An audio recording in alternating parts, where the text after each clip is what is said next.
नारद मुनि, ब्राह्मण और मोची। एक बार दिव्य ऋषि नारद मुनि भगवान विष्णु के स्वर्गीय निवास पर गए।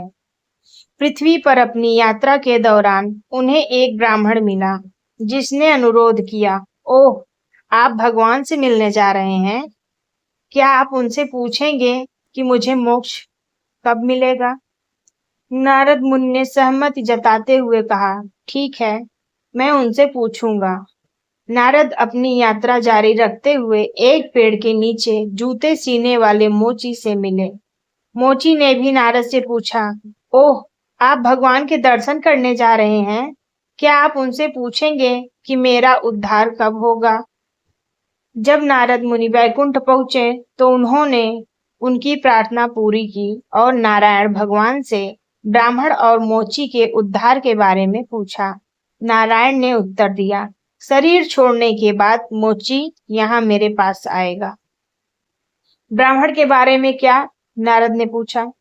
उसे कई जन्मों तक वहीं रहना पड़ेगा। मुझे नहीं पता कि वह कब आएगा। नारद मुनि आश्चर्यचकित हुए और अंत में बोले, मैं इसका रहस्य नहीं समझ सकता। नारायण ने कहा, यह तुम देखोगे। जब वे तुमसे पूछेंगे कि मैं अपने निवास में क्या कर रहा हूँ, तो उन्हें बता देना कि मैं हाथी से सुई की आंख में धागा पिरो रहा हूँ। जब नारद धरती पर लौटे तो सबसे पहले वे ब्राह्मण के पास गए। ब्राह्मण ने उत्सुकता से पूछा, ओह, तुमने भगवान को देखा है? वे क्या कर रहे थे? नारद ने उत्तर दिया, वह एक सुई के छेद में हाथी को पिरो रहा था। ब्राह्मण ने उत्तर दिया, मैं ऐसी बकवास बातों पर विश्वास नहीं करता। नारद को तुरंत समझ में आ गया कि उस व्यक्ति में कोई आस्था नहीं है और वह केवल किताबें पढ़ता है। नारद वहां से चले गए और मोची के पास गए। उसने भी उत्सुकता से पूछा, ओह, तुमने भगवान को देखा है? मुझे बताओ, वह क्या कर रहे थे?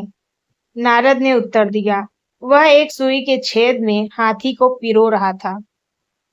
मोची रोने लगा, ओह, मेरा भगवान कितना अद्भुत है, वह कुछ भी कर सकता है। नारद ने पूछा, क्या आप सचमुच विश्वास करते हैं कि भगवान सुई से हाथी को धकेल सकते हैं? क्यों नहीं? मोची ने कहा, बेशक, मैं इस पर विश्वास करता हूँ। वह कैसा है?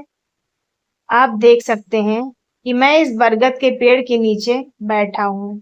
मोची ने उत्तर दिया, और आप देख सकते हैं कि रोजाना इतने सारे फल गिर रहे हैं और प्रत्येक बीज में इस तरह का एक बरगद का पेड़ है।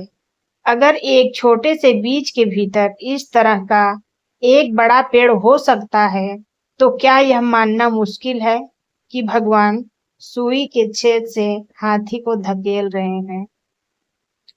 यह कहानी सच्ची आस्था के सार को दर्शाती है।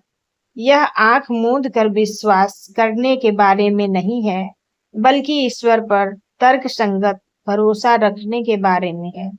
यदि कृष्ण एक छोटे से बीज के भीतर एक बड़ा पेड़ लगा सकते हैं, तो यह आश्चर्यजनक नहीं है कि वे अन्य चमत्कारी कार्य भी कर सकते हैं।